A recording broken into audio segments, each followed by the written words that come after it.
Hi, this is Bob from BeGraceful with 2Ls.com, and just wanted to talk for a minute about hope. And seems like these days hope is kind of hard to find in a lot of circles, and so I kind of wanted to kind of go over some passages that have kind of shown me some hope. I started looking in the Old Testament, and in the Old Testament, hope is kind of hard to find, kind of like the days in which we are in some ways. In 1 Chronicles 29:15, it says, "Our days on earth are like a shadow, without hope." Pretty depressing. Job 7:6, "Days come to an end without hope." But then we see a switch. We see this change that happens in the New Testament. That's actually it actually happened for Moses and Abraham and some of the big names of the Bible, but of the Old Testament. But I want to read a couple of passages to you. John 5:45, Jesus is talking where he says, "Your accuser is Moses, on whom your hopes are set." Interesting thing, Moses' hopes weren't set on the same thing that these guys' hopes were set on.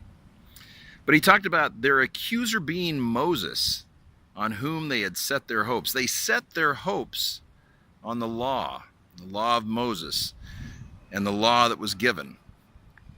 Hebrews 6:19 says this, "We have this hope as an anchor for the soul, firm and secure. It enters the inner sanctuary behind the curtain." Kind of interesting when it talks about behind the curtain. Did you know that when Christ died, the curtain that separated everyone from the Holy of Holies was ripped completely from top to bottom?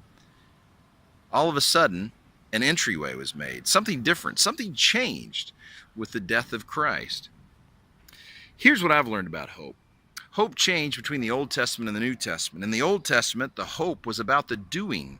They constantly had sacrifices, and they were constantly doing this and constantly doing that. And for that period of time, God allowed that.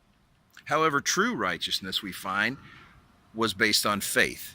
And that was true for Moses, it was true for Daniel, it was true for David, it was true for everyone who had righteousness. It was always based on faith.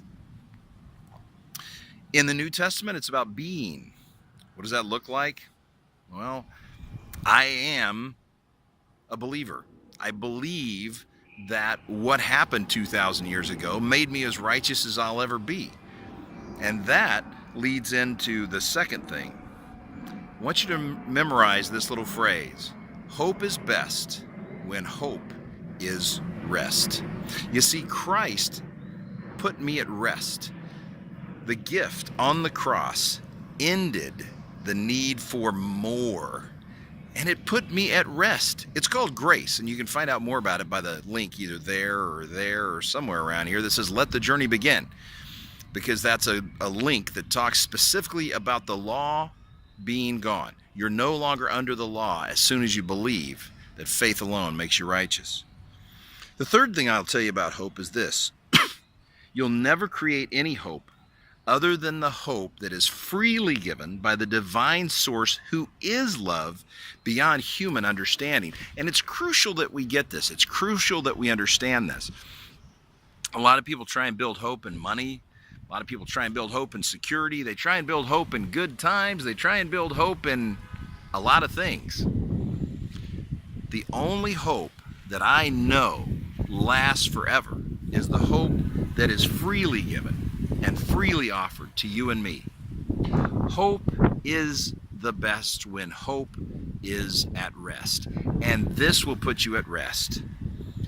Christ is the end of the law for all who believe. You're no longer under the law. You're as righteous as you're ever going to be the second that you believe that all righteousness started and was finished on that cross, simply by believing. Listen, I hope you take a look at Let the Journey Begin, and I hope you take a look at BeGraceful with 2Ls.com. And I'll do some more of these short videos, and hopefully it helps us get more hope and more peace, because that's what I believe God is all about.